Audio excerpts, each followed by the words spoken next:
Shut up! Shut up! Stop it! Stop it! Hurry! Get in there!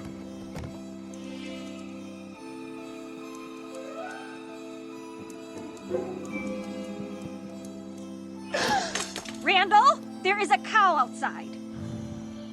This is a cow farm. You're gonna find cows outside.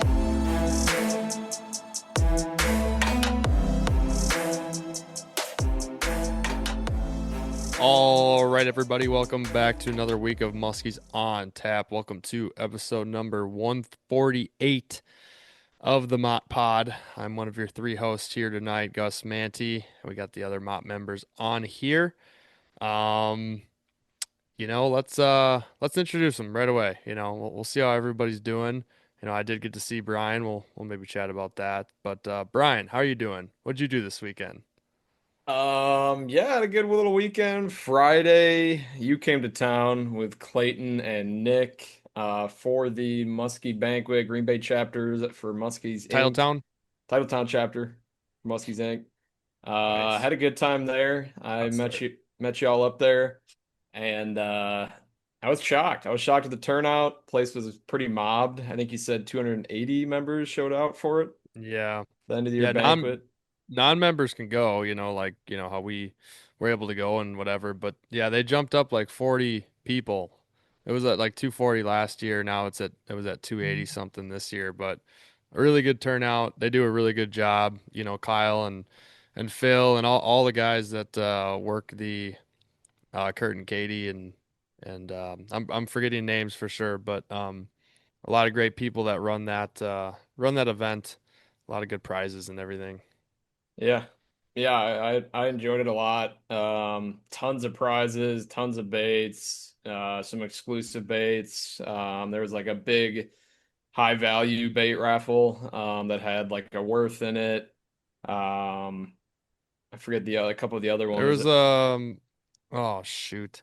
I know I'm Nick and already Kyle forget each had a bait or two in there, but then there was is it like a baker Scatter or Molly. There's a Scatter Molly, there's Bakers, there's DKs, there's yeah. some Hammer Customs, there's a Conklin, there was the Worth Flap. I think Yeah. Worth Flap and Scatter Molly were probably the top tiered I, don't- I items in don't there. I don't know how many they like total prizes they gave away. It had to be well into the couple hundred, few Couple hundred. hundreds. Yeah. Yeah, yeah. I mean, it was a ton, so that was fun. I had dinner sitting next to our boy Phil. Good chatting with him and catching up. Tried to hook me up with the waitress that we had, and I just was swallowing my tongue. I couldn't get anything out. Lights were too bright. But it was good Oh, catching up with all of them. Chatted with Mr. Kyle Hunsader. We got something brewing, me and Carl coming out here soon. I don't want to tease it too much, but him and I might get in the lab together and cook some up for y'all. So more to come on that. And Dang. Hype it got up. after it, had ourselves a good little night. Got home at the crack ass of, I don't know, two or so. And It's a little later. couple of the fellas are passed out asleep. Gus was up, making me some food, and hit the hay pretty quick. I wasn't even awake yet, and those fellas hit the road in the morning. So got up, walked out. Where is everybody? Yeah, I know. And I just texted you like, yo, we out. We left Yeah, already. yeah. Great Oh, time that's though. good. Definitely be looking forward to going back next year, for sure. So, Max, what do you got? What did you Well, do this weekend? not too much excitement out of my camp this weekend. Sounds like you guys had a good time. We were actually getting some inside sources on Friday night, sending me some direct messages on your escapade. Sounds like it was just a tough scene overall. You Tough mentioned scene. you mentioned the waitress situation. Sounds like that was a tough scene. Um, Another thing that you brought up here is this bucktail that you've been keeping real close to the chest, not even sharing with Mm-mm, Gus and I. So. mm-mm. Um, just gonna poke you a little bit here, just seeing if you could at least give us a hint on what you got cooking Well, behind the scenes here. yeah, I could give you like a little bit of a hint. Basically, Kyle kind of wanted to give me reins on what, was previously known as the Muskies on Tap show color bucktail. Didn't set any sales records, so we wanted to change it up for this next year. And he said we can even call it the Brian. He wants me to decide the look of it and to just kind of take control, come up with something that, would be unique and also catch a ton of fish. So, So is this gonna be the Muskies on tap no, bucktail, or no. is it just gonna be the Brian? He just said name it the Brian. I was talking with him then about some colorways, and he brought up the name of Brian's baby duck, so we might throw in a couple extra words in there. But I think my That name sounds will be pretty kind of on the tough. masthead, and I'm looking to come out with something unique, but something that even a guy like Gus who likes brown and black, he might even drew a little bit over it. So. We'll see. We still got Proto 1, which kind of got thrown out the window. Proto 2, I crafted up and sent him. I've let his phone rest now for the last couple days. I So, was gonna ask, does Kyle know what he's got himself into here, letting you try to create a bucktail color? it was funny because the first night we were shooting text back and forth and we kind of settled on like a potential proto. And then the next morning I'm like, damn, like I got some colors popping into my head and texting Kyle. I'm like, hey, what about Scrap this that, scrap color, that, scrap this material? So, that. All those things we worked on last night, forget yeah, about it. yeah. It's so So, funny. You're like, can we make them all marabou with these really hard to get blades? And Kyle's just like, no, that's just yeah. not happening. I I'm am a not. sucker for Yeah, marabou. So that was my yeah. first question, but it is tough for him to do. Eventually, the conversation is just going to be like, so what if we just took the blades off and the hair and actually just made it The like a rubber hard body. plastic bait that wiggles back and forth, Got and three joints in it, it's triple Could just be his no jointed longer a first bait. ever crankbait. bait that's not an inline bucktail. But yeah, no, other than that, it was pretty low key weekend, just kind of battling here, fellas, working through a little bit of a cold, so playing injured this evening. But Always sick, man. we Way to show suit up. up. Way to suit up, though. I think I've honestly been the healthiest guy in the pod in 2026 so Dude, far. I was sick Yeah, like dude. twice in a month, and then I've just been chilling.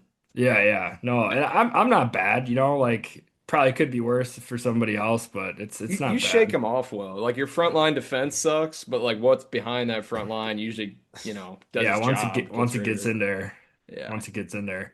Um, It doesn't I like it can't in there. believe we've gone this far without talking, and I mean, this is Masters Eve. It's Wednesday night, we're recording. By the time y'all are listening to this Well, tomorrow morning, we're gonna be out of the gates, off and running. The I horses are know, gonna be galloping. Masters. that too, Masters we haven't brought up till now, but we also skipped the national championship, our whole entire Mott bracket challenge, Right. Yeah. which Can't bury the Yeah, lead. I've already forgotten about it. Like I said before the tournament started, fuck Michigan. It's kind of the you worst did say storm for that. me in the championship. Hmm. Not a big fan of You were Dan pretty Hurley. quiet. I watched it kind of on and off, and then once I realized it was over, I haven't thought about it again since till now. But we have to bring it up because we have to shout out the winners, our top three guys, and we had an Mm-hmm. insanely close tied for third. If you got it pulled up, Gus. Yeah, I do. So first place shout out goes to Keegs 311's picks one. Shout out. Second place is Shout Brad Schultz.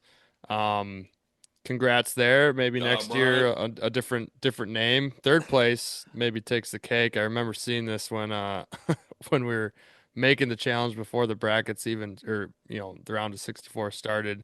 Masturbators bracket, third place. Um, Wow, they with the won Pretty in the original. tiebreaker.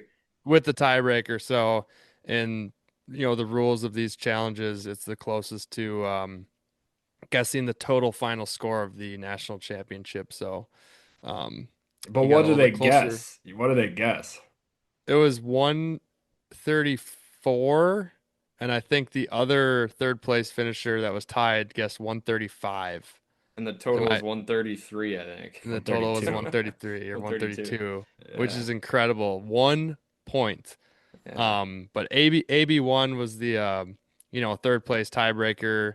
So I did send another Huntsy tail to Wow. them. Yeah. Good guy, Gus. I Good didn't want guy. to send it.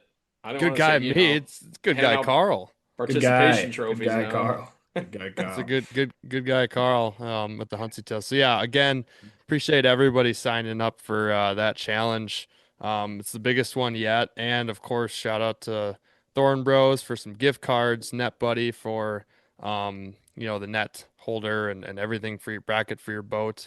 Shout out Cougar Baits for the Ruckus and Kook Thumper lure, and then of course Kyle Hunsader. Oh, and Kyle hunts there with Hunty tails, with a couple bucktails, and Red October, some custom tubes, and Mm, a sun hoodie and a hat for Keegs. wow. Hooked Damn. up. Yeah. Yeah, really, really solid. And some were saying this was rigged, possibly, but I won the giveaway in Red October, one of the three, for That's got to some be new rigged. fresh It was rigged. tubes. You tagged the Yeah. Muskies on Tap Instagram account, which, Why I would didn't that make a realize. difference? Why would that make a difference? It was Well, it was Gus, only entering for me. I understand, but the whole premise of these giveaways for these companies is to spread the word. And, essentially you just tagged Suggs Fishing, or a Yeah. piece of Suggs Fishing, Takes a his guy own who's three a Instagram accounts. prolific tube runner already at this point, well, very aware of Red October Tube's presence. And you essentially tagged yourself. Shout out Nate Budd and Matt Vavrak for being all over that, calling you out, Nate which I Budd think is won. rightly. Yeah, but I mean, he at least Oh, he had some did. That's integrity. I'm right. pretty sure he tagged IC Light and made them aware of Red October tubes Yeah. and, just trying to spread the word. So, at We, least he we had some integrity while he did it. I'm happy that you won, but I mean, we haven't I heard mean, from our the more you Pittsburgh speak friend in on a this, while. the less I want to give you one of the two. So, no, I mean, I take it all back. I'm happy that you won. Congrats, buddy. It's oh, preach. rich get richer. Yeah. Is what it So is. yeah, enough with the basketball stuff. Let's get on to the real darling of April here. We got the Masters. Like I said, the horses will be running when this podcast drops. I think we'd be remiss if we didn't just go around the horn real quick and drop our Masters predictions so next week we can get on and laugh at ourselves when all three of us are inevitably wrong. Whoa.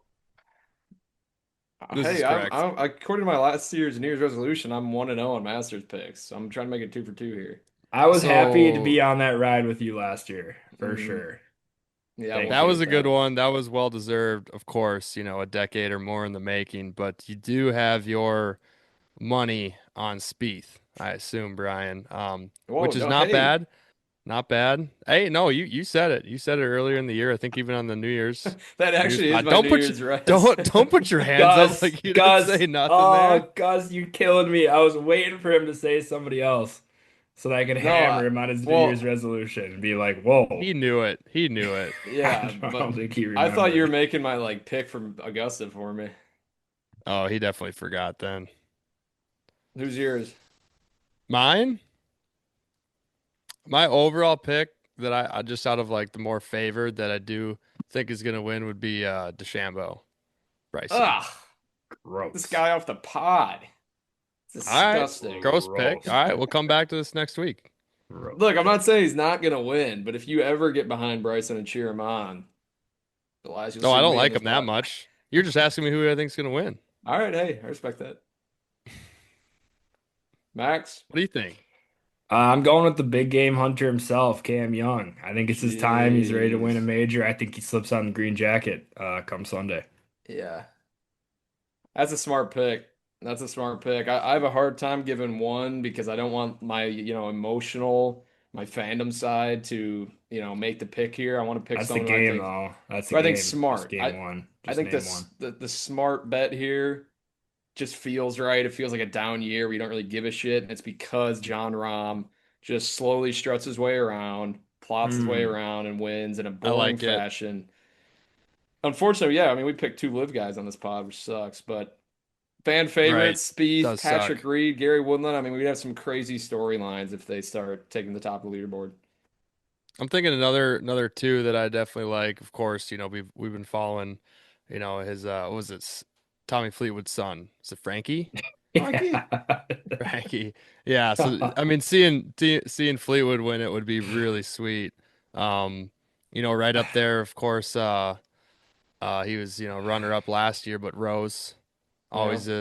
always in it for the Look, Masters. Team real Rose. quick, Gus, before I move on too quick, I was the biggest fan of Frankie Fleetwood, when he came onto the scene last year. I'm a little worried he's getting a little big for his britches. Yeah. So, I I, mean, I I, know he's like 5 years old, but one thing here, just real quick, Brian, before you step in, you got ESPN. I mean, they might as well pretty much have just ran the lead story of the day was Frankie Fleetwood teeing off on nine, trying to get it over the pond. For those of you that don't know, go back to last year's viral video from the Masters, the Trying My Hottest Yeah. video of Frankie Fleetwood, Tommy Yep. Fleetwood's son. It just felt a little, it just felt a little commercialized this year, a little forced. And then, he hits one, 50 yards to the right. Granted, again, he's, probably 5 or 6 years old, so we're not going to beat him up too bad. No. But then, he makes the call for another ball. He said, "Hey, I want to go again." Oh, Ball. yeah. He said, Snaps at the caddy. snaps at the caddy and said, "Ball." And I don't know about that. Getting two cracks at it, no Yeah. one else is. It just feels a little, I don't know. Irritating. From the outside looking in, it feels awfully similar here to the Rory McIlroy situation. It's like every year at Augusta, the lights are on Tommy Fleetwood. Will he get it done? Everybody wants him to get it done. And now he's so in his head, this poor kid's never going to hit that damn green, ever. I don't care if he's 18 years old. I know, like, how long does this joke, keep running on until it's not cute anymore? Like when he gets braces or hits Yeah. puberty, then it's like, okay, little Driving Frankie himself to the Fleetwood still course. hasn't hit the green yet. Everyone's waiting. Yeah. I mean, he's gonna be like 20 years old laying the sod over one. We do, yeah. Seriously, it'd be hilarious. We do need to stop giving him two tries so that it's like all of his mental demons on one shot Yeah, every year. just every year have freaking what's his face from ESPN just right up in his grill interviewing him before the shot. I mean, the kids. Kelsey, No, it wasn't even Jay. It was Marty, the Marty, Marty guy yeah. from ESPN's. They're 4 inches just, from his face, sticking a microphone in this yeah, poor they're, kid's face, saying, "All right, Frankie, take me through what's going on in your mind." It's like, yeah. dude, the kid's freaking 6 years old. The producers are like, everyone in America wants to see this kid get a microphone in front of his face. Don't let him walk away. And then they interviewed him post game too, after he just hit two Oh terrible shots. yeah, The kid doesn't want to say anything. He's no, embarrassed. he's And embarrassed. the guy's freaking grilling him with Yeah, questions. What happened there? What all this? He doesn't know. no. I will say is he's in a slot. He's got the goods to do it. He needs to put a little bit of Fantastic muscle swing. on. Yeah. Yeah, hit the weight room, drink some protein. Oh, I mean, he's gonna grow probably 4 inches Yeah, until we see him next year. I but don't know. growing doesn't get rid of the demons. And I hope we see these demons for the next 10 years. It'd make for great television. 15-year-old Frankie sculling and the one. Masters. Dude, also the people behind that green are like 5 feet off the green. If he like skulls one, or if anybody skulls one, they're getting destroyed. Well, he's hitting driver. Yeah, but I mean, there's been other guys up there, like grown men who don't play golf. Kevin Hart, if he skulls one, those people are pin high. I'd love to see He- Frankie take out a pedestrian. That would probably be the end. That's That's like probably where the line gets drawn. how the saga ends, is he concusses somebody and Not concusses one of the invited back. patrons. Oh Yeah, man. No, shout out absolutely. Frankie. It is good stuff. It is good stuff. Shout out. Well, yeah, we got Best weekend of the year. yeah. We'll swing back on these things next week for the Oh, Masters. nice, Gus, nice. But Oh, you really like good, that? Gus. Yeah, Really really good. that? nicely there. One Nicely last thing done. before I little transition, the hot pick that I would like to see win, as you guys know, one of my favorites, Min Woo Lee. Would love to see him Oh, Minwoo. I'd like to see either of the drop Woos win. Siwoo. drop some Siwoo. Yeah, absolutely. So, no, but we so today or tonight we got on Jimmy Gallant, JG Outdoors. He's been dropping some heaters on YouTube. But before we get into that, I quickly want to talk about a couple more places I'm going to be speaking, and then the Thorne Bros Spring Sale. So I will be speaking this weekend, April 11th, at the Capital Cities Muskies Inc. fundraiser at the Mekong restaurant in McFarland. I believe that one, if you want to go to that, pretty sure you got to sign up. So probably find Capital Cities Facebook, find the info there. But then this weekend as well as the Thorne Bros Spring Sale in store, April 10th to the 12th. They got seminars, a whole bunch of people, guide panels, tons of good deals. And if you're not able to go, they got an online sale right after on Monday, Tuesday, the 13th and the 14th. And then I got two more speaking engagements coming up here in the near future. April 18th for the Chippewa Falls, Wisconsin area. I will be at American Marine. They got a boat event going on. I'm going to talk about Alumacraft boats and musky fishing. So swing on through. That'll be a good one. And then one I just added on actually recently, May 6th, I'll be at the Winnebagoland Musky Club down in Fond du Lac. Don't know what day of the week that is, but May 6th at 7 p.m. So that's what I got cooking up. Otherwise, before we get Jimmy on here, if you are looking to sign up for Next Gen, we've said this in the last few pods. If you do want to get a little discount code, we got the MOT10, MOT10. Use that to get 10% off of nextgenmuskies.com. So, all right, let's get Jimmy on here, and we'll catch you guys on the flip.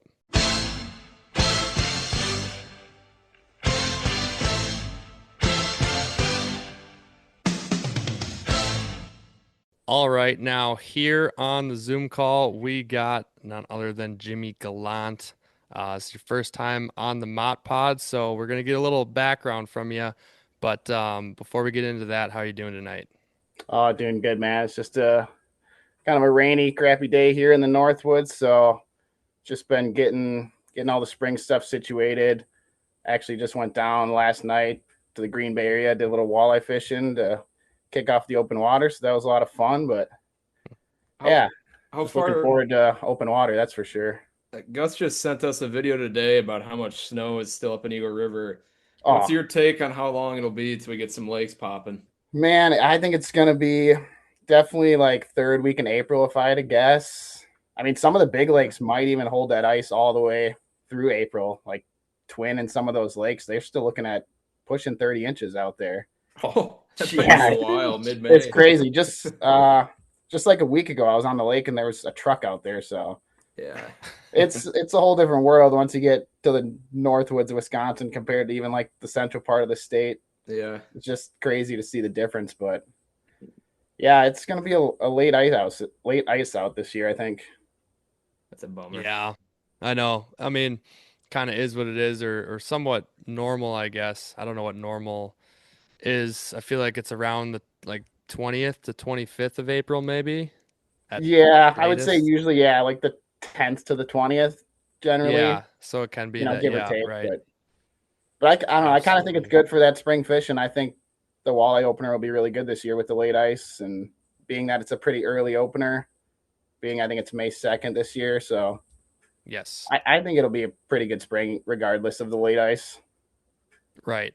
For sure. Yeah, we'll kind of dive into it. I know that you're actually, a multi-species guide and Yeah. ice fishing guide as well, as of course Muskies, why we got you here on the podcast. Oh, But for sure. maybe give like a little background of how you started with Muskies, where you first, were catching them. If it was up here, you grew up somewhere else, just let us know. Yeah, so originally I'm from like the Wausau, Mosinee area. That's where I grew up, and kind of what got me into fishing is basically my dad. He's been fishing his whole life, and I remember back in middle school, I'd come home from school, get dropped off by the bus, and Dad would be in the driveway with the boat hooked up, ready. We'd go hit the Wisconsin River or some of the flowages there in Mosinee, and that's really what got me into it. And then, I was like 12 or 13 years old. I got my first muskie, and it happened to just be a really big one, like a 30-pounder. So that kind of sparked that big fish addiction. Yeah, How'd I you was catch actually it? real walleye fishing. Oh, you're walleye fishing, of course. Yeah, on light tackle. We ended up actually keeping the fish because, that was like 20 years ago. We didn't really know any better. We weren't really musky fishermen or anything. So I still got that old skin mount on my wall, which is kind of cool, I guess. But Yeah. It's I unique. don't Still see cool. many of those these days. yeah, no, exactly. So that's just something cool to kind of see where it all started. Yeah. But yeah, that kind of got the musky bug just trickled into me, where it's like, wow, these big fish are kind of pretty cool because we never did that. And then it was like 2009-ish. My parents bought a cabin up in Eagle River, and that really just exploded my world there into the musky fishing. Yeah, we happened to be on a great musky lake. I'm sure you all know of it, Muskellunge Lake. And Right. it was actually a legendary guide in Eagle River's house, George Langley.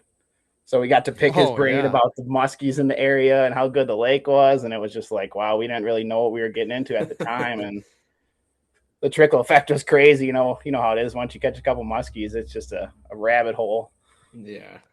Yeah, we've talked about this on the podcast in the past, but for Gus, Brian, and I, like we all got started on muskie fishing, really in northern Wisconsin, and like it really exploded for us once we kind of got off the reservation of the Eagle River chain, and you start realizing just how many lakes are up in that area. And Yeah. it's like it just feels, when you start out, it literally feels endless. Like you could just fish the rest of your life and never hit them all. And obviously, it starts to get a little bit smaller as you get more, into it and learn a lot more. But like even still, you're just like Oh, you're a kid in a candy store. I mean, there's just yep. endless opportunities up there to. Yeah, that's the beauty of the Northwoods too. It's like you said, there's just so much opportunity, and it really is endless. I mean, every year I try to cross off 4 or 5 lakes off the list, new stuff, and it's just the list keeps growing as you cross them off. So it's just, which is kind of, I don't know. I love seeing new water, discovering new stuff. I mean, that's kind of what really gets fun about it. You don't get stuck in a rut too much, but yeah, I Right. love that part of it. No, that's like I always call it like the blessing and the curse. Like we have the blessing of so many lakes, but a curse is like which one do you pick? Yeah. Or Often because days that's learning the new hardest like decision. that really is and really can be. I know like when we first started getting off the Eagle River chain, and actually started trailering to places, I feel like that list of lakes was like sub 10 lakes that we were like at most super excited to get to. And then once we kind of got to there, like the next list was like 20. And then now, even though I've hit, I don't even know what the number is of how many lakes I've fished in northern Wisconsin Yeah. here. Of course, that number is higher than what I've caught in because some of them I've just been to once and got skunked type of deal. Mhm. But I feel like that list is now like 150. Oh Where yeah. I'm just like, I know. And the just cool thing is there's so many different types of lakes up here. I mean, we got big 1,000+ acre lakes, deep clear. We got shallow 100-acre lakes, and there's honestly a ton of great portage lakes too that you just can't get a big boat in. So Mhm. it's just, I just love Yeah. that aspect because there's just so much to do up here. So like you said, you got your parents had a place on a lake up here, and when did it kind of start where you started trailing around and trying some different stuff? And at this time, were you really into the muskies, or were you still going after walleyes, bass, panfish, kind of Um, doing whatever? yeah, I kind of guess when they first bought that place, it took a handful of years for me to really dive deep into the muskies. I was kind of still doing everything. And I was actually still in high school, and they as soon as I graduated high school, they sold our house there in Wausau, and they moved up to the cabin they bought up here, which I kind of knew I wanted to someday, but I stayed around there and rented a couple places with some buddies, and I actually had a car, a Chevy Malibu. I got a hitch installed on it, and I was towing a boat around there, around the Wausau area, fishing all those lakes and the dams and stuff. And That's sick. That's I literally awesome. would drive that thing all the way up to Eagle River and fish up here. And then it was about 2015, I fully moved up here. So I was always coming back and forth on the weekends, and because I had a full-time job down there in Wausau. And then, it just got to the point in my life where I was like, I knew what I wanted to do, and it wasn't in Wausau. So I was like, I need to move. And, luckily my parents had that place. I was able to stay there for a few years. And I guess what really fully got me into the Muskies was 2015 when I moved up here. My dad met a guy who was in Monday Night Muskie League and kind of was like, oh, you and your kid should join. So me and him did that for like 3 years. And that just, that really got us traveling around, fishing different lakes in that area, the chain. And because it was, you know how it is, Gus. It's a different group every week. Yeah. So Right. that really just opened the eyes to like, wow, there's so many lakes up here. Just such a different world from central Wisconsin. And I knew that was the place I wanted to be then. And honestly, when I first moved up here, guiding really wasn't on my mind. I mean, it was always a idea in the back of the head, but I just wanted to be up in the Northwoods, just surrounded by the opportunity. And then just kind of something I started as a little hobby, taking dad's friends out and some other guys I knew that wanted to come up, buddies. And then that just kind of trickled on to, oh, I should start a business about this, and met other guides in the area. And yeah, it's kind of been a lot of fun. It's been the slow, steady ride, but yeah, it's been just improving each year. But Good. yeah, that pretty That's much that awesome. cabin on Muskellunge Lake is what sparked it all for me. It's amazing what something like that'll do when you just get the opportunity to be on a good lake or be in the right area, the place you want to be.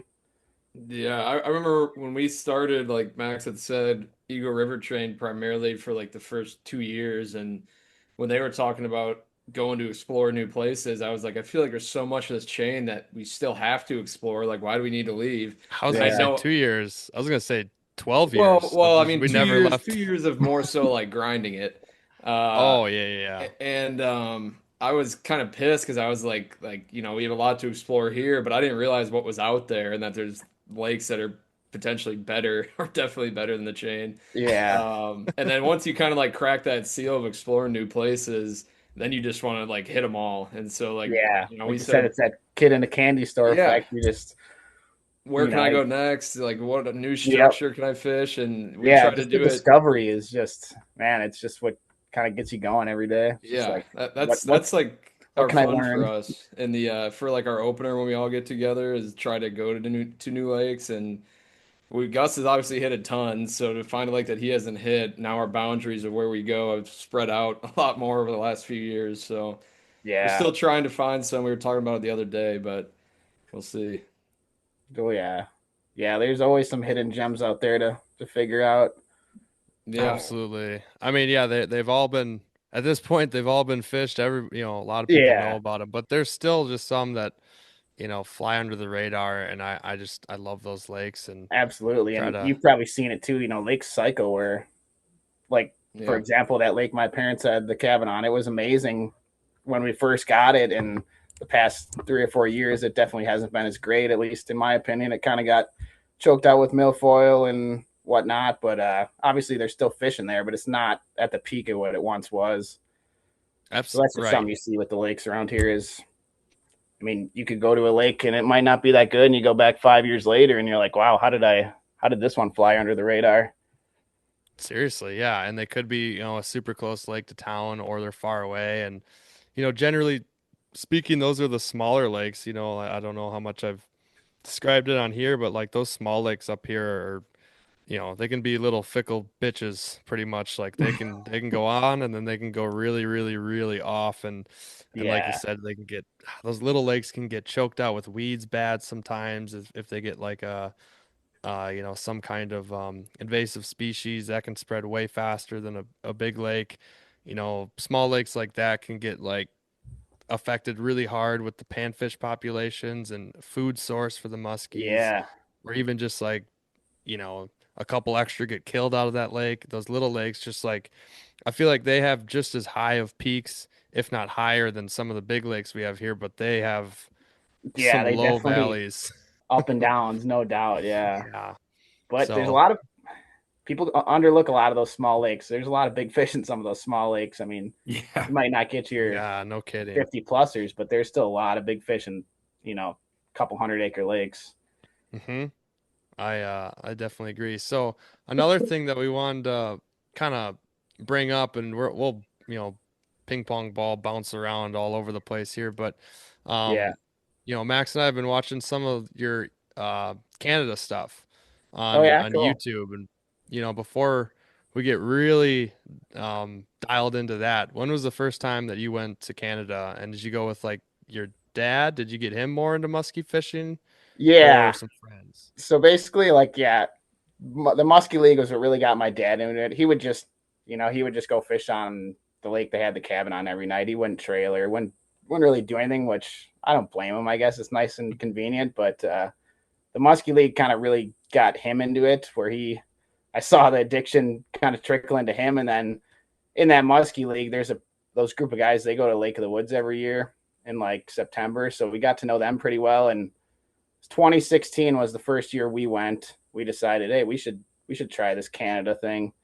So we went 2016, and crazy enough, the first island we picked, we had some information from some people, but we just picked this one island because it was like, oh, it's kind of calm on this one side, and like 10 minutes in, my dad gets like a 43 incher, and we're like, this place is out of control. Don't even know what we're doing. Just pick an island and throw a bait and catch a muskie. And yeah, it's just like one of those catches I'll never forget. Just first cast, not first cast, but first spot right away. That's So awesome. then basically every year now we go back to Lake of the Woods, except for this last couple of years we kind of did Eagle Lake. Just playing around with some new water up there, but I do love Lake of the Woods. That's generally where we go every year. Yeah, I forgive me. I think I was a little late to the JG Outdoors game, but I have been watching and been loving it. So That's awesome. Yeah, I was kind of took a hiatus there for a few years. I put out some videos maybe like 8 years ago, probably 6 years ago or so, and then it just kind of forgot about it, I guess, for a little bit until this last year or so. I just made it a goal of mine. I'm like, I got all these videos piled up over all these years. I need to do something with it. So yeah, so I was gonna ask you, like, what made you kind of get back into wanting to film and create some videos to share and stuff like that? I guess I just rewatched some of those old videos I made from, like I said, like 5-6 years ago. And I was like, wow, it's really cool to actually be able to watch my first trip to Canada in 2016. And then, here we are, 2026, almost 10 years later, just about. So that kind of just re-sparked it for me, where it's like, man, it's really cool to have those videos to rewatch. You can learn a lot, and just to have those memories to, my dad will text me and he'll say, hey, just watch your videos. That's awesome. Keep them going. And just stuff like that, where that kind of just re-sparked it. And now like I said, I made it a goal this year, so I'm sticking to it. And yeah, it's been a lot of fun, actually. Right on. Yeah, they're action packed and Yeah, a that's lot kind of of one of my goals, was to keep them pretty action packed as much as I can. for sure. Yeah, I mean it's just kind of like pure musky fishing. It's like there's really not much Yeah, else to them, and that's a compliment. Like it's just kind of cool to see you kind of just go about your business and smash fish, and it's fun yeah, to watch. And the one thing I was gonna ask you is like, so you said you made the shift to Eagle Lake this year. yeah. Like what was tackling a lake like that compared to Lake of the Woods? Did any of the stuff you've learned in northern Wisconsin kind of help you break down any of that water and on Eagle, or was it more of your Lake of the Woods experience that kind of helped you out on Eagle? I would say it was more the Lake of the Woods experience, just because it's kind of, those shield lakes fish a little bit different than what we have around here. We don't got too many similar type of water, but yeah, we certainly got humbled a little bit on Eagle Lake after going to Lake of the Woods for 9 years. We had it pretty dialed in. You got your milk run of A spots, B spots, all this stuff, weather direction, which spots to go fish and wind direction. So we kind of struggled a bit on Eagle Lake. Luckily, I had a lot of help from some good people like Jeff Van der Mortel, who's been there. He showed me some spots. Rob Manthe marked some spots for me. So we had kind of some stuff to go off of. But yeah, we went for our first trip there was in July, just to kind of taste it. We went for 4 days and caught 3 muskies, so it wasn't too bad. But then we went back in the September, which is probably the videos you're seeing now. We did okay, but the weather really kind of threw us for a loop. They had a huge cold front right before we got there and caught our first couple days, and then we went 4 days without catching one, which will humble a guy when you're up on great water up in Canada. But it's all part of the game. I mean, we learned a lot. I was also kind of stubborn. I fished a lot of the stuff we fished in July, which in September the pattern was just a little different, which took a few days to figure out that fish were more in weeds than rocks because of that cold front. So yeah, just a little bit of stubbornness, I guess, from my part. But then we took the time and we're like, all right, let's drive around, let's figure spots out, let's look at stuff on the graphs, and yeah, that really paid off. I guess our last couple of days was just taking more time to learn the lake, I guess, instead of just aimlessly fishing all the time, just running and gunning. So Yeah, with oh, sorry, Brian, but I just want to ask with Eagle, did you go, like you said, you got some pointers of some spots, but that can only carry you so far, so you got to go out and still plug and play Yeah. and find a lot of new stuff.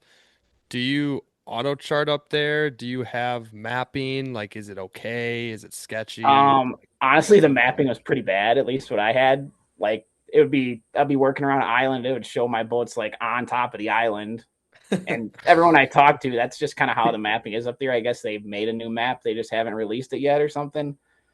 So the mapping part was definitely difficult. It's a lot different than Lake of the Woods where there's like, marker buoys everywhere, red and green buoys. This one literally has no buoys. Just if you see a buoy, it's usually marking a big rock. So stay away from that. But yeah, no, I don't have auto chart. That probably would have been great up there just because of that mapping being so bad. But side scan was what I mostly relied on. And like I said, you get you get spots from people, but you really got to go check it out. Someone can tell you to go fish this island, but you kind of got to fish it once to figure out where the spot on the spot is. What are these fish relating to here? And yeah, so it took a lot of time, I guess. Absolutely. Is it so? What are the weeds kind of like on Eagle? Because it's a slightly clearer lake than Lake of the Woods. I mean, I assume you fish if you went with that trip or with that group out of Eagle River here, the Muskies Inc. I think it's out of Red Wing, so that's like Eastern or Saviscon Bay area, dirty water. Do you fish the clear stuff on Eagle, or what did you do there?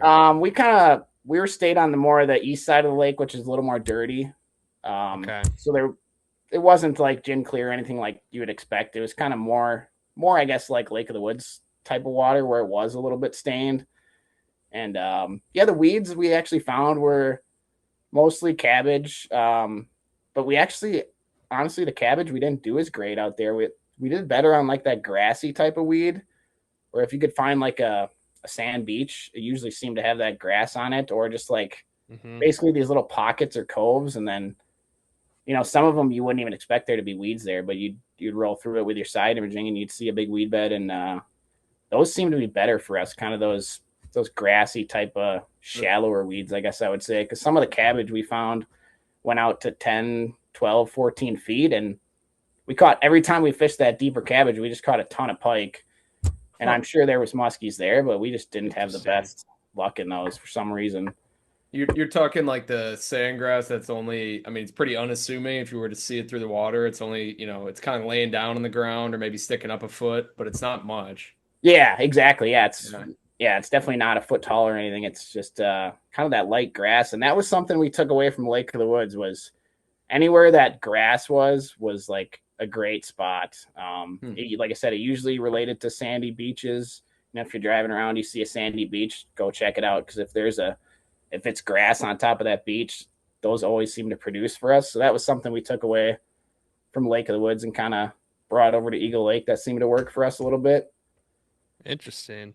I wonder why. I don't know if it's easier for muskie to hunt in that, easier to see stuff. But I know. I thought that deep cabbage we found was going to be great, and we fished it a ton and just pike after pike in there. That almost sounds like some Minnesota stuff in like September. Fish kind of holding up into that sand that can kind of keeps like I don't know, just hold some warmth, I guess. Yeah, for whatever reason. Maybe it's a September thing because that was like middle September when we were there, so that's something interesting. Yeah. And you said you had to switch up spots too from the summer. Switch from rocks to kind of do that grassy thing. Yeah, because certainly in July we didn't hardly fish any weeds. It was mostly just deeper rock points and humps and working kind of deeper crankbaits, a lot of tubes and bulldogs. The pit bull was probably the best bait of our July trip. Obviously some bucktails too, but it seemed like the rubber was moving a lot of fish, and then the days they seemed to be active, then the bucktail seemed to shine a little more. But yeah, it was interesting to see the difference from a July trip to a September trip on the same body of water. Granted, that was our first couple times going there, so we were just kind of figuring things out as we go, and had some help with some people. But I just love that part where you can learn a new lake, and when things start to click and you figure some stuff out, that feeling is something that I don't know, I always loved. Yeah, absolutely. How many years do you think it's gonna take though for you to get sick of a lake like Lake of the Woods or Eagle? Man, I hear stories of these guys that have been fishing it forever and they're still not sick of it. And they're like, yeah, the other day I just ran 33 miles this direction. It's like, holy Jesus. I know that one day we were like 26 miles from camp, and that's when it kind of sits in your head like, holy crap, we're actually really far away, you know. Yeah. But Right. I don't know. The beauty, I guess, about Lake of the Woods is, we've been going to that south end there, that Sabaskong Bay, for 9 years now, and I still love it. I wouldn't say I get burnt out or sick of it, but the beauty with Lake of the Woods is you can just go to a different section of the lake and just kind of almost start over. Obviously, take what you've learned from the other part of the lake, but just to see all new spots, all new water. I mean, that's something I definitely want to do someday, is just explore the rest of Lake of the Woods and even Eagle Lake. We only just covered a small portion of it. We didn't want to drive all over the lake in that one trip, and kind of just picked an area and focused on that, like that east end to the middle part of Eagle Lake is what we focused on. Well, you've been going up obviously Lake of the Woods and Eagle now for a decade. We're going up Yeah. the first time in August to Wabagoon, so a little different, maybe more closely resembles Lake of the Woods. But in your time up there, what's kind of like your top three baits? If you could only bring three up there, let's just say to Lake of the Woods, what are you bringing? Lake of the Woods, I would say over the years, probably the top producing bait would be Lake X Fat Bastard.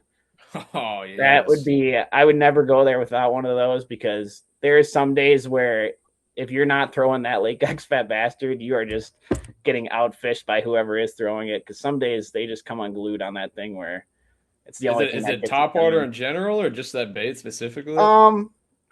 I guess mainly just that bait. I mean, I've caught them on other baits, hog wobblers and walk the dog style stuff, but something about that bait has Pisses been them probably off. the best for me. Yeah. Right. And then number two, I probably would just pick a bucktail, kind of a basic answer, but it You is got a probably favorite the one? truth. I mean, it's hard to beat a bucktail up there. What was that? A favorite one? Favorite bucktail? Yeah. Probably the IC9 by Musky Frenzy. That one, just something about those nines. It just moves a lot of big fish, and just great profile on it. And just caught a lot of big fish on that through the years. And then third bait's kind of tough for me. It's between a few, but I would probably go with some type of crankbait like a grandma. Okay. Just something where you can get down deeper in the water, fish off the rocks. Just something, something when they're not up high in the water column. Basically, I haven't had the best luck on Lake of the Woods with rubber, at least personally. I've caught them, but I seem to get snagged more up there than anything. Be prepared to Yeah. lose some. Yeah, for sure. It's making sense to me why a lot of like really popular woods baits are the suic or a crankbait, because they rise rather than That would have been my sink. fourth choice, was a suic, probably. Just Yeah. for, you get a cold front day, it's like, man, it's hard to beat a suic when you just need to slow down, give them that time to eat it. And then favorite overall color for like the dirtier of the dirtier Lake of the Woods stuff. Black. That's a good question. Well, one thing I've noticed on Lake of the Woods is, I know I'm kind of messing up your question, but one thing I noticed up there is if we're fishing the weeds, it seems like they love orange and black. Mm-hmm. And then if I'm fishing rock, I usually go a little more natural, black, or just a variation of that orange and black, kind of like a root beer. Mm-hmm. If I did have to probably pick one color, it probably would be like that root beer color, like a dark bronze orange with a black blade, something like that. I like that name, the root beer. Yeah, that's kind of just what we called it. I think the Musky Frenzy color is actually called Copper Sucker, but Yeah. something like that is The probably mud my root beer. favorite That's nice. go-to. So pretty much, let me translate what Brian's trying to ask you is, have you caught him on really gaudy, obnoxious colors up there? Like more than just orange and black and Yeah. black and brown, you know? What's your He fourth wants to favorite know. color? I have seen my dad catch him on a pink Dr. Evil before up there, which is work. pretty That'll gaudy. No, That's But, sweet. it's a new one. Yeah, I know. It's like the most obnoxious looking bait, and then he just catches fish on it. But Yeah. hey, if you got confidence in it, He knows what he's really doing. all that matters. You know? Yeah. All right. So like Gus said, we're gonna ping pong around here a little bit. You've been fishing in the North Woods of Wisconsin for quite some time now. bless us with some big fish stories. I'm sure you've run across a few freaks in the Northwoods up here in your time Oh yeah. fishing. Maybe give us Mhm. like when I asked you that question, give us the first fish that comes to mind, whether it's one you caught, saw, hooked and lost, whatever. Well, yeah, first one that definitely comes to my mind when you say big fish in this area would be my personal best. I got a 49 and a quarter up here in July 2024. And yeah, that was just one I'll never forget. I'm doing a figure eight, throwing a musky frenzy bucktail, bringing it in, doing a figure eight. I do my whole figure eight. I'm by myself, by the way. So I do the whole figure eight, and my bait's just kind of dragging there at the end of my like third turn, and I'm about to pull it out of the water, and I look down, and this monster just comes up from the depths, mouth wide open. So I quick just try to get to my corner, and before I can even get there, the thing is inhaling my bait and jumping out of the water with it, Oh, and it's just Jesus. thrashing like crazy. And I'm like, I even say it in the video, which I haven't put out yet, but I will. I'm fighting it. I'm like, man, this is a really big fish, and then kind of walking around the boat once, and then I go to get the net, and I stick the net in to net it, and the thing literally jumps completely over my whole bag of the net, lands on the other side. oh, Somehow didn't get caught in anything, and eventually I got it turned around and Jesus. scooped it up, but just crazy that somehow I landed that fish or even caught it in the first place. when is that video coming? I'm working on it. Yeah. No official date. Yeah. What's the adrenaline like of catching like a personal bass or just a giant fish in general by yourself? Like what were you Man. out on like a remote lake? Was anyone else around? Like what happened after you put I that think thing there in was the a, net? a pontoon not too far away. I'm sure they heard all the commotion.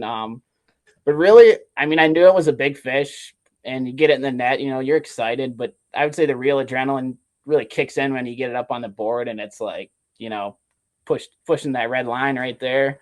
I'm like, holy crap, this is really the biggest fish I've ever caught. And then you start shaking and kind of just hold it up in front of the camera and kind of black out. I guess that's why the pictures aren't really the greatest, but it's just like, it's a big fish when it's in the net, but I feel like once you really pull it out and it's like struggling to pull it out of the net, you realize like, Can't fold it man, I over got a the boat. special fish here. Yeah. Seriously. Yeah. But yeah, then it's like you just after that, I think I just sat down for like 20 minutes and just tried to calm down and soak it in. But Yeah. Oh, I mean, no, that's like the one kind of funny thing. Like, I mean, and a lot of people, don't film or whatever. And yeah, so you don't get to see these reactions. Like, but people, when they fish by themselves, like it's happened to me where you either catch a fish or you lose one, which happened to me. I think it was last year where I lost a big fish. And there's like nobody to talk with and be like, oh, this happened or that happened. Like, you just kind of have to sit there and be like, yeah, all right, like, is anyone gonna even believe me that this just happened? Like, right.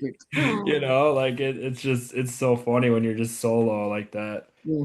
Yeah, I guess another good big fish story that comes to mind when I think of it is one day I had some customers out. It was probably October, sometime in October, because we had some suckers out, and it's one of those days where just nothing is happening. You're trying everything you can, fishing all day. It's probably 6 hours into the day, and we haven't even seen anything. So I can tell they're kind of like, all right, what's going on? This is not what they expected. And then the last That's spot of the fall fishing day, right there. yep, the last spot of the day, the sucker goes or the bobber goes down. I'm like, all right, got one on the sucker. So I give it to the guy. He sets the hook, breaks my reel. Oh, Somehow we still managed to crank the fish in. It's a 47.5 incher, and we're just oh, like the whole day, it just turns around, just one little moment like that, and then it's just like one of the best days ever. Probably a memory we'll both have forever. yeah. But it's just That's that's the one that always comes to my mind. beautiful piece of the Northwoods in the fall. It can be really tough fishing until it's not, and dragging meat is like it could Yep. just be the frickin' saving grace and getting a Dude. really big fish like that. I mean, I don't care where you live, a frickin' 47.5 is a damn good fish. We all get jacked up for Oh yeah. seeing or Yeah. catching fish like that up Yeah, here. you know how it is in the fall. It's like feast or famine. Either they're eating or they ain't. And some days you can put Yeah, meat right in front of their face and it ain't they don't happening. care. Yeah. Mm-hmm. Dangle, dangle. Yeah. But Even more yeah. nowadays, it feels like we saw so many just following suckers or whatever. I'm kind of out on the whole October thing. I'm officially an August guy now. Yeah. You are. August is you've made that month yours. Apart August, from your man. Did my hay in August. Your Yeah. previous August. PB was July, but then now you have like since that PB on the C4, Brian, you put back to back 2 years in a row August of just like way thicker fish. Yeah, the hogs. The hoggies of August. Hogs. Yeah, Yeah. I gotta say August, September is probably my favorite time up in the Northwoods, probably, if I had to pick. Absolutely. It does I feel think like there's a big migration of big fish for whatever reason that just Yeah, decide to show themselves in August for for sure. like You the start getting first those cool time. mornings where it's foggy on the lake, and man, I love that Yeah, when I get that's that awesome. foggy morning, put on some top water, get up shallow. Yeah. Yeah, that's a lot Yeah. of fun. Old red It's- tail. It's the only thing I can think of is old red tail on the foggy morning, and just like that fish had been out in open water for 2 straight Yep. months, and then it just decided to Yeah. wreck our dreams for a week straight. Yep. Uh, Yeah. Once you mark her in August, she probably won't move until turnover. So you get a little bit of time to go Yeah. after. But I think I kind of want to stay on big fish stories because I enjoy these before we go into some other. I still got a bunch of questions on Canada, so we're bringing it right back to Canada. Big fish stories in Canada. What's the first thing that comes to mind? Whether it's something that you got, somebody in your boat, or even just one that it could be as simple as the one that you saw, um, or Yeah. hooked and lost. I guess I'll start with Lake of the Woods, but probably the most memorable one would be the first 50 we ever got. Or my brother-in-law caught it with me on his first ever time up to Lake of the Woods. Of course. I hear some pain in your voice. Yeah, I know, right? 10 years later, I still don't have one there, but yeah, of course, on a Lake In due X, time. fat bastard. But the cool part was that fish followed his bait in, so we all saw it. It was like calm in that spot and decently clear water. So we're like, man, that's a big fish. And even my dad, I think he even said it. He's like, if that ain't a 50, I don't know what is. So then we circle around the spot, and he's throwing that same fat bastard, but he casts it off the other side of the boat, and it just slurps it down way out at the end of his cast. So, none of us really knew it was a big fish or anything. He's just like, oh, I got one. Then it stayed down the whole fight. Didn't really fight that hard. So, like, we honestly didn't know it was that same fish. And then it just comes up like 2 feet from the boat and just shows itself, and all of our jaws just dropped. We're like, holy cow, that's the one. And then I netted up, and just all chaos broke loose. And we're like, dude, that's got to be a 50. And just, that first one that actually hits 50 is a pretty memorable one. Yeah. At least for there. We've seen a Absolutely. lot of big ones, but as far as caught, I mean, we've caught, and it wasn't the heaviest fish for a 50. We've caught in 48s that were fatter and heavier, but, that just to get a 50 was pretty cool for sure. Absolutely. Yeah. I mean, that's definitely, still kind of like that, unspoken number or whatever that each musky angler strives to go for. So, I mean, Dude, it's I still was pretty. thinking about this the other day. I think the reason why it is just it's cool to say. Like Yeah. 50. Yeah. I know there's not much of a difference between a 49, 50, 48. I mean, Yeah. It's they're it's all when you can big like fish. it's when you can get a nickname for it. So it's like a 50 4-footer. incher is a 50 or a red liner. And then, Yeah. four Or you're in the footer, club. Yeah. you're in the club, 4-footer. the 50 Yeah. club. And then when you go over 50, you really Double don't nickel. hear It's it's not so double legal. nickel. No, Yeah. legal. A 54 Yeah, and yeah. then double nickel. Yeah. And then that is after true. that, Those are the numbers everyone wants. That's true. Like like no one, 52 or 53. Oh, okay. whoa, But it's cool. like It was- legal. Like, Yeah. oh, I just kidding. 50, For sure. 52 or 53 would be I take that. I would take yeah, that. I know. Yeah, this is coming from three guys here that we have not caught a fish Those over size 50. fish. Yeah. Or sorry, I Wait, you don't get- have one either? Yeah. Yeah. I guess I technically do off of St. Clair last year. Oh yeah, but, that's right. I remember seeing that. Yeah. Yeah. It still counts. Kind of. Yeah. Oh, kinda. for sure. Yeah, a little Yeah. A little bit. Yeah. bit. And then I guess if we want to do some big fish stories from Eagle Lake, I mean, this was our first time there this last summer, but it seemed like in July, every time you'd see a fish, it'd be like a 45 or a 48 or maybe even a 50, but just it's unfathomable the amount of big fish that are in that system. And kind of a bunch of people I talked to leading up to it said that's just how Eagle is. You're going to see some monsters, but getting them to bite out there is another story, and that held true for sure. I know my dad had this one come in, and he was just like, that's the biggest fish I've ever seen in my life. And I saw it too. And I was like, yeah, that's easy 52. Like, I don't know. I guess I can't really put a number on it, but when you see a fish like that, it's like, yeah, way bigger than 50. Yeah, exactly. Seriously, just no. It is funny, like us northern Wisconsin guys, like we're so used to catching, a lot of those cookie cutter like 38s, it's like 38s, like low 40s, good fish. And then you like go to some of these places like a Vermilion, or if you go to northern Minnesota, like the Bemidji area, or Eagle or Lake of the Woods. It's just like your eyes just kind of pop because you're like, man, I'm just not used to seeing 50-inch fish coming into the figure 8, and it's like, it's just mind blowing. Like it just changes the game, I think, a little bit for you. And it seemed like on Eagle Lake, those fish were so thick. Like this last video I just put out, I just dropped it a couple hours ago, actually. I catch one, and it's just like a 43-incher, but in my mind, I see it coming in behind my bait, and I'm like, dude, this is a really big fish, and then still is, but you catch it, and I'm holding it in the water after I'm releasing it, and I'm like, I can't believe this is only a 43. It's, fish built like that back at home is a 48-incher. Right. Yeah. Seriously. No, I know. The fatness is deceiving on some of those fish out there. Yeah, it's true. And it's just, it is just kind of funny. Like all four of us predominantly fishing in northern Wisconsin. Like I remember when we went to Vermilion, Brian had never fished Vermilion before, and like he caught, a really nice, super fat, like low 40s to start the trip. And he's like, oh, okay. And then we kind of went through a period where we were just moving like, decent sized fish, but nothing crazy. And Brian started talking shit like, oh, you guys said this place has got big fish, whatever. I feel like I'm in northern Wisconsin. And then, sure enough, like a couple hours later, we just had this, big blonde go around the figure 8. And I remember Brian was like, what did you like look at me? You're like, what the fuck was that?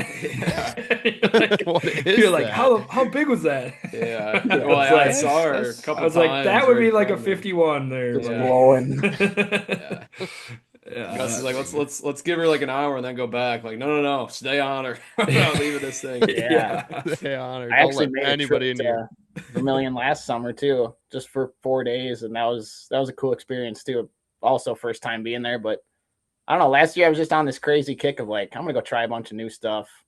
So went to Vermilion for 4 days, and then Eagle. And how was Vermilion? Yeah, it was really cool actually. I mean, we caught 2.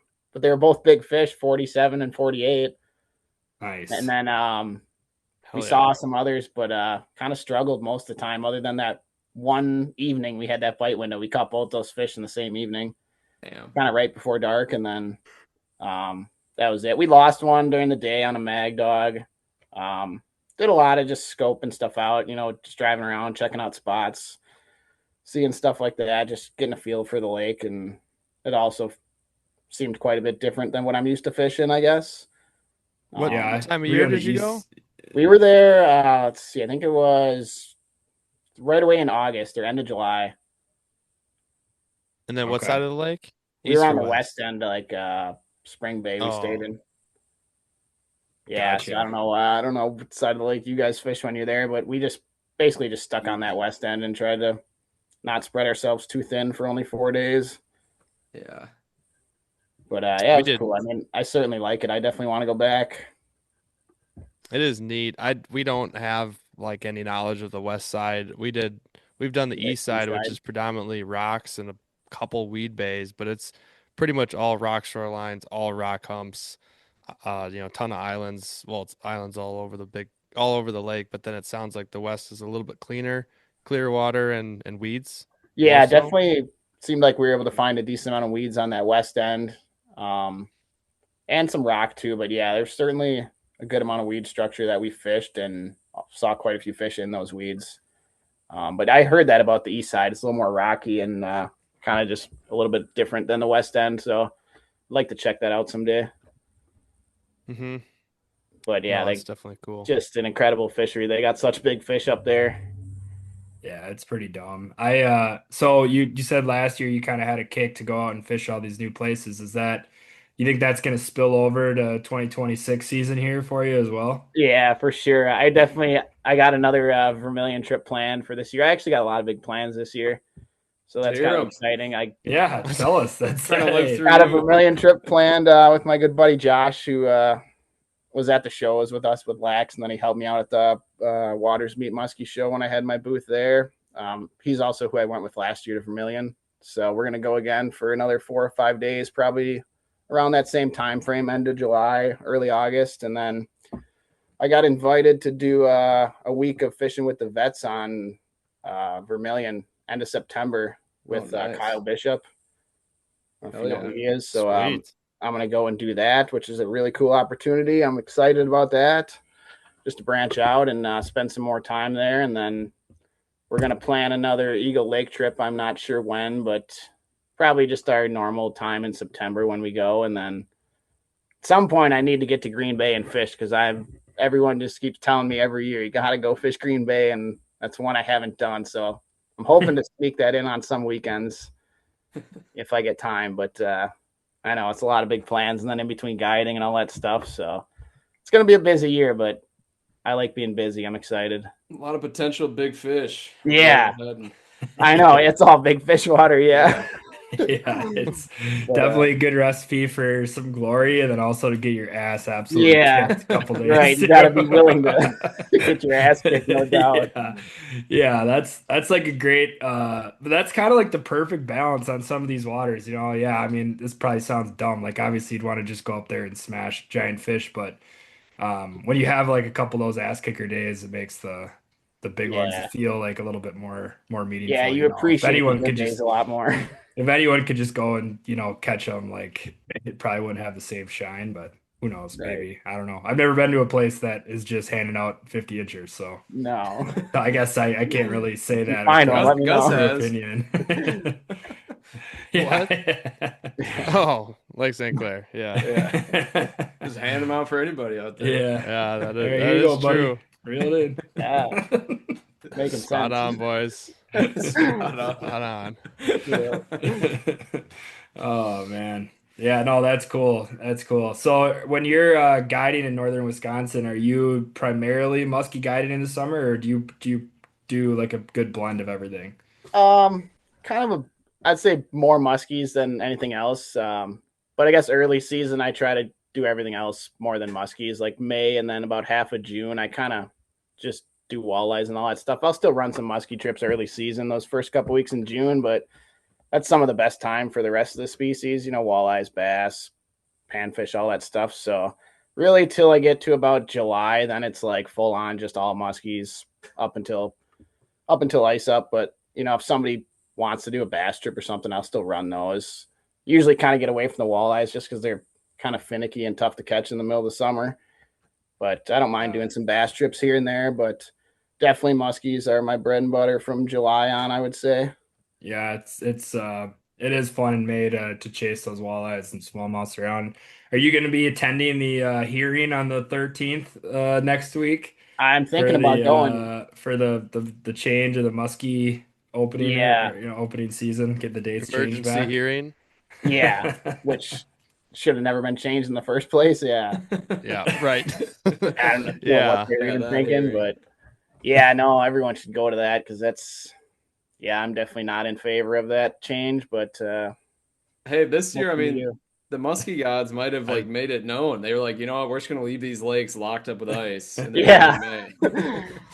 The entire month of And- May. yeah, don't lakes won't know. even open up till Memorial. I think there's going to be, oh man. Yeah. I know, you just gotta hope some people are ethical about it, I guess. I mean, Yeah. If it does stay the same or whatever, yeah. No, absolutely. If they do choose, I mean, if it's open, it's gonna be, you know, legal. Yeah, and, you know, there's gonna be you got the people doing it. choice. Yeah, Mhm. it's just Right. Going to be some fish being caught too. Yeah. And we just have to go out there and hit our whittle walleyes and our whittle bass. Yeah. And be happy about it. And yeah. That moral high Smile ground's on. going to feel real tough when you watch somebody put a pre-spawn 48 in the bag right Yeah. behind you. Yeah. Oh, that's Yeah. Wally's gonna feel like not much after that. I feel like absolutely. a lot of the guys that are fishing it who do catch these big pre-spawn fish, they're not gonna show them off until like second week of June, and then they're gonna be like, check this one out, and they got like a hat on, and No, dude, they're gonna be showing them off in November when there's also no yeah, leaves in the yeah, trees. probably be like, wait a Yeah. second, Look at this it's a fall fatty. We'll fall ahead. I wonder how We're that hearing giving is the going to bad go guys down. ideas. I I wonder don't how know. that hearing is going to go down on what day is it again? Is it Tuesday? It's 13th? Monday the Monday? 13th. Yeah. I know in Vilas County, I believe, so this is another thing that I heard, and it don't fully quote me, but I think it sounds true.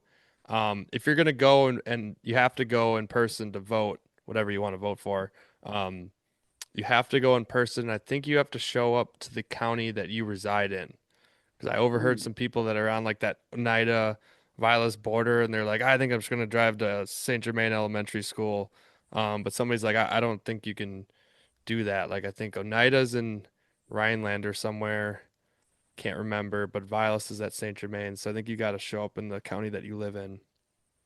So just as like a Yeah, that's good to FYI. know. But is it going to be like you think it's going to be like I mean, how are they going to conduct that? Is it like, does it move, the vote moves to the floor, then everybody like puts in their little ballot and secret boxes, or is it like Dude, a raise Yeah. your hand if you're in everyone, favor? Or, like what, how do everyone these sit things down go at your down? desk, head down, put your hand up, Yeah. play A 7 Up or blind whatever. vote. Yeah, Gus is gonna be there like looking around. You could I knew I could trust your him. hand up. Yeah. Yeah, it'll be interesting. There's probably gonna be a lot of people there, so it'll be curious to see how they handle it all. I hope there's a know. lot of people there, but Just gonna be hooting and hollering. Do you think yeah, it'll exactly. get It's just like gonna probably be a shit show, but yeah, I mean, do you think do you think people will be able to like, because I don't know how these things work at all. And I mean, Gus hasn't been to one, so he doesn't. Don't know if you've ever been to one, Jimmy. no, I haven't actually. No, so I'm not really sure how it all works either. But hopefully they got it figured out.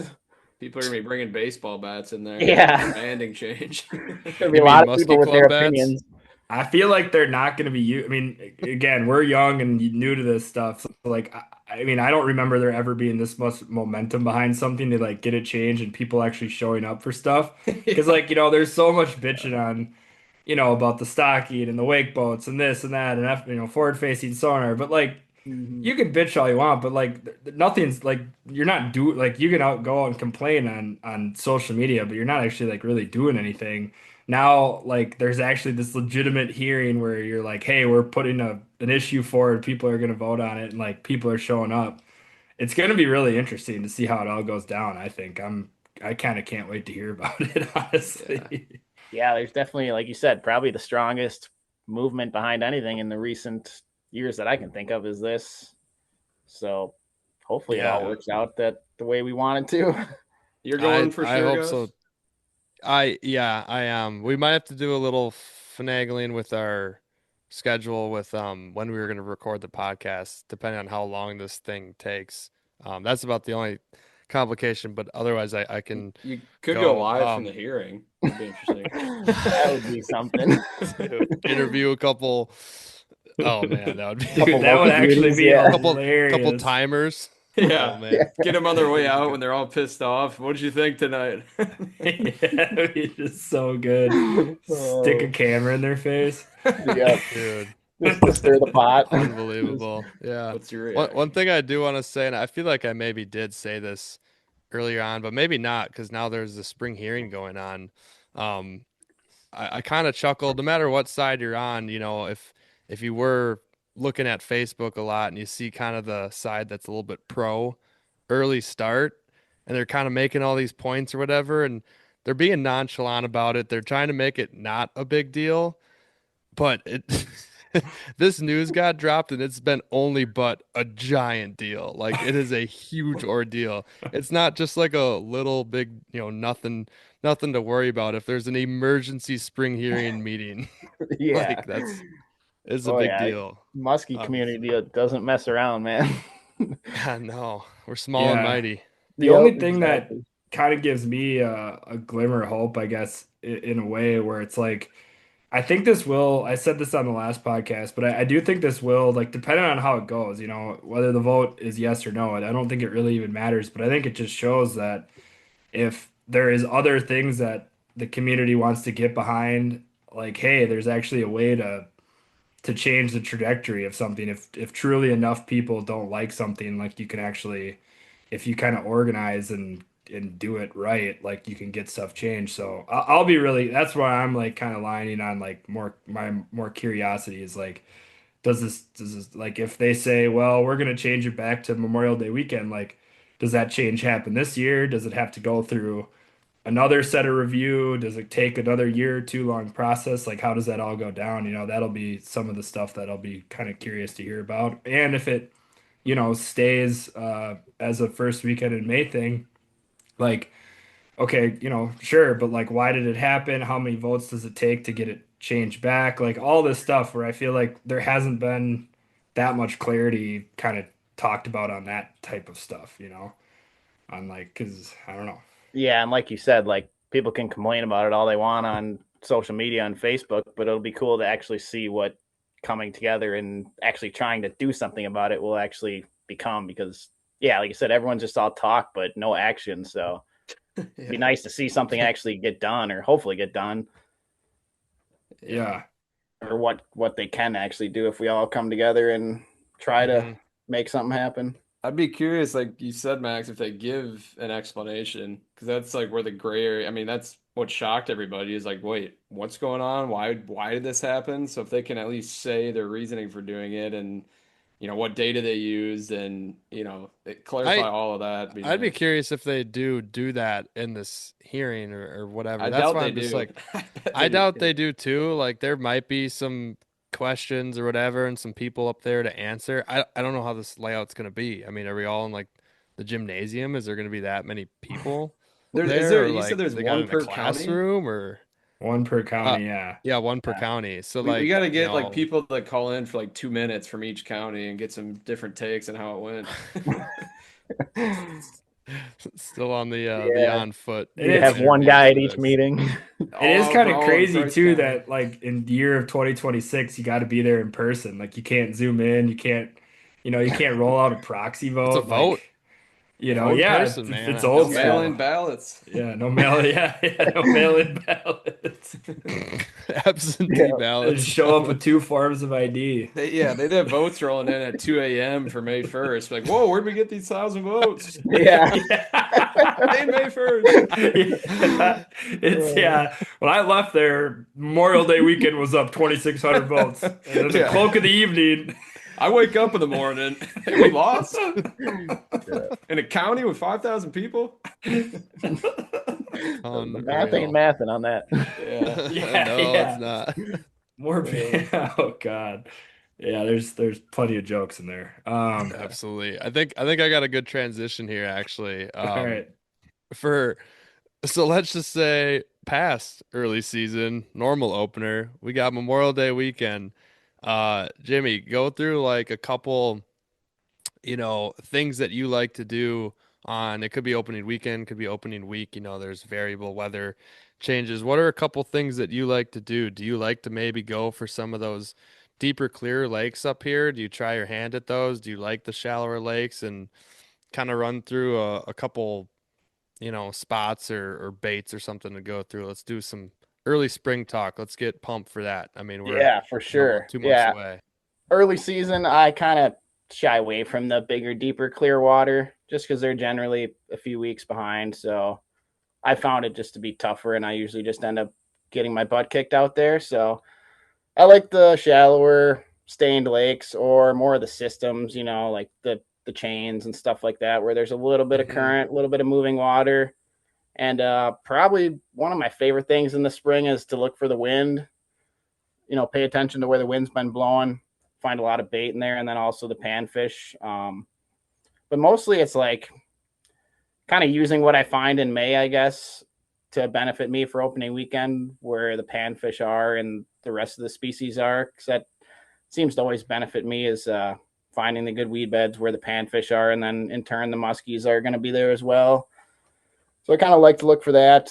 Good good weed growth. Depending on each spring, it's kind of different. Sometimes it's just wooded shorelines that are warming up fast, and other times it's vast weedy bays that seem to bloom faster than the rest of the lake, and find fish in there. But generally, kind of fishing that stuff early season, more shallow, I would say, until we get into more June, and then I'll kind of push out a little deeper. But usually working, I like a lot of just twitch baits in the spring. 5 to 7 inch twitch baits are probably my go-to that you'll find me throwing most of the time in the spring. And then obviously bucktails and glides like everyone else. But one thing I will say is what I've noticed in the spring is I'll kind of either go to one extreme to the other. So if that small stuff ain't working, well, then I'll start ripping rubber through the weeds, because I've caught them on dogs and medusas opening weekend before. So sometimes, sometimes that seems to work. Yeah. Are you a loud crankbait guy, subtle crankbait guy? Because we, like you said, rattles, it's kind flash. of one of our first choices. In the spring, more subtle, I would say. Kind of no rattles. Or what's that? Slammer or what? I like Custom X Mini has been a good one for me. Slammers, cranes are probably my second favorite, I guess. Ooh, yeah. It's hard to beat a crane, that action on the crane, and then they just fish over the weeds so well for that early season.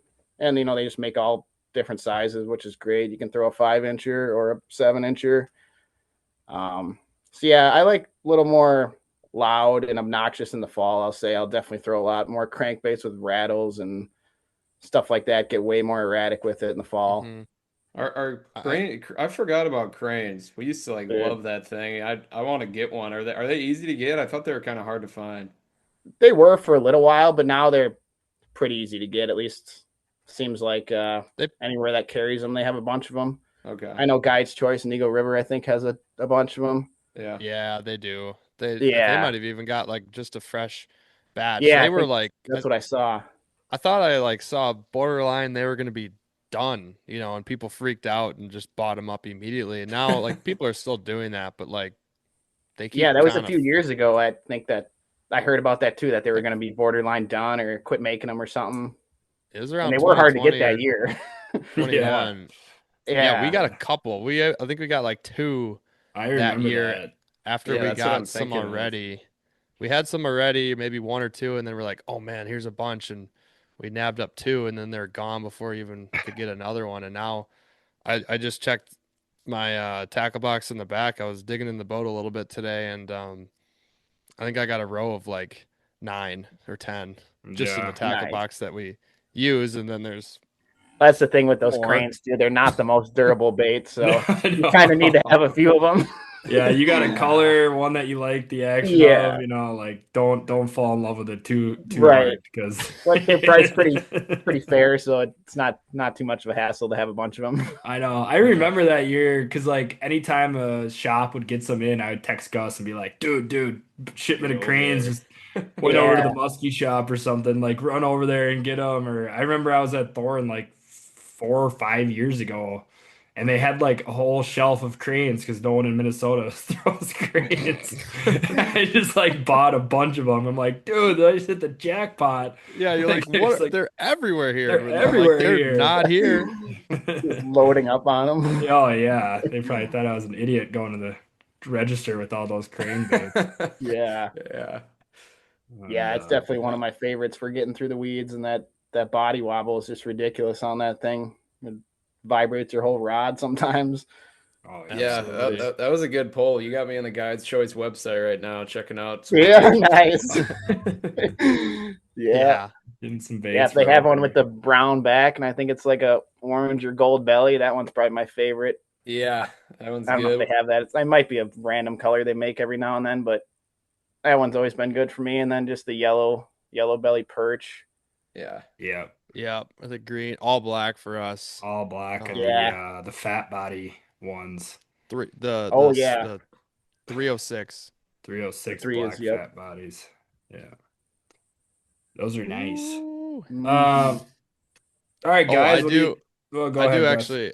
I didn't want to I had one just because you're a multi-species guy, especially in May and whatever, and you said you're kind of, of course, one huge benefit of fishing all of May is that you know where some of the really good weed growth is before you get into musky season.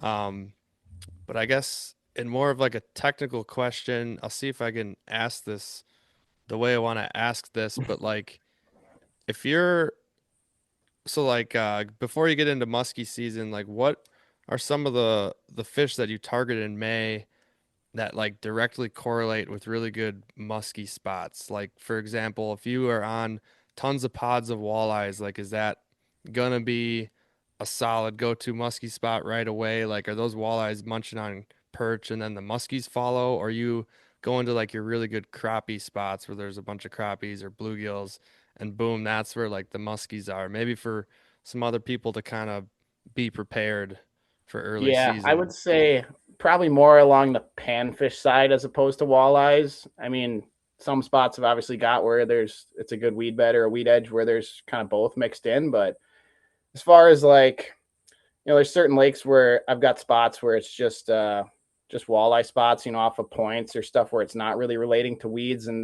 that's not really, I guess, exactly what I'm looking for in the spring as far as musky spots. But certainly more of those weed, like those spawning shorelines for the panfish or spawning bays where the crappies and the bluegills and the perch are going to spawn. That's kind of what I'm looking for, I guess, more for spots I'm going to pick to target for muskie come opening weekend, I guess. Hmm. And like I said, some of those spots will have the occasional walleye and stuff mixed in, but kind of usually fishing different walleye spots than I am crappie bluegill spots. And certainly seems like the more of the panfish spots seem to have more muskies in them that time. Okay. Yeah. Yeah, if I that was makes just kind of sense. Yeah, no, it does. I was just kind of curious as I just a personal question too, honestly, because I'm just like I love my smallmouth, but I sometimes will fish some of these, clear smallmouth lakes that I maybe don't fish muskies right away, or maybe they don't even have muskies in them. So I'm not maybe following along this progression on some of my favorite musky lakes as much as somebody who might be going out pan fishing, because a ton of our good musky lakes are really good panfish lakes too. Um, so that's definitely good to know. I feel like there's a very large benefit to yourself and those that fish the multi-species thing before Yeah, muskies like really get going. yeah, and it just kind of gives you a good understanding about why the fish are in these spots, and then you correlate to like, okay, the muskies are just hanging outside of this bay where all these fish are, and then it just kind of gives you a better understanding about where the fish are on that system that you're fishing, and then Hmm. the rest of the food chain kind of follows as well. But yeah, I would say more of the my bass and walleye spots are a little different, I guess. Usually not what I'm not usually targeting muskies on those spots right away. I gotcha. No, that definitely makes sense. But yeah, I don't know. Do you guys got any more questions or things that maybe you want to talk about in opener time frame, early season, last minute things? Brian No, Max. I'm excited to hear how the hearing goes on Monday night. Sounds like you both will be there, and yeah, I had a really good time chopping it up. I'll definitely continue to keep watching your videos. Keep up the good work. They're awesome.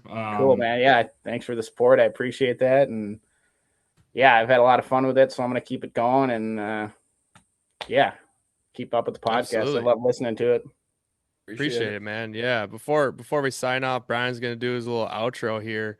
Um, Drop everybody your socials and YouTube and number for guiding, or if you want to drop all that. Yeah, I mean, you can check me out basically on all social media, JG Outdoors. Instagram, it's just jgoutdoors.wi. YouTube is also JG Outdoors. And then my website is jgoutdoorswi.com as well. You could check out all my rates and all the fish pictures and stuff on there. And you can call me or text me at 715-617-1569. And yeah, that's a good way to get a hold of me. Sweet. Awesome. Thanks for coming on tonight, Jimmy. Yeah, thanks for Appreciate having me, you. guys. Brian. All right, everybody. Thank you for coming to this week's episode of Muskies on Tap. Shout out to Jimmy for coming on here. Make sure to call that man. You just got his phone number. Go ahead and book something with him this summer, this year, this fall. Catch a big old fish with him. Guys, enough of the muskie talk. We got the Masters coming around the corner here. Starting tomorrow, if you're listening tomorrow, well, tomorrow will be coming out. Starting this morning, if you're listening in the morning, make sure to check in, guys. We got a massive, massive tournament coming up.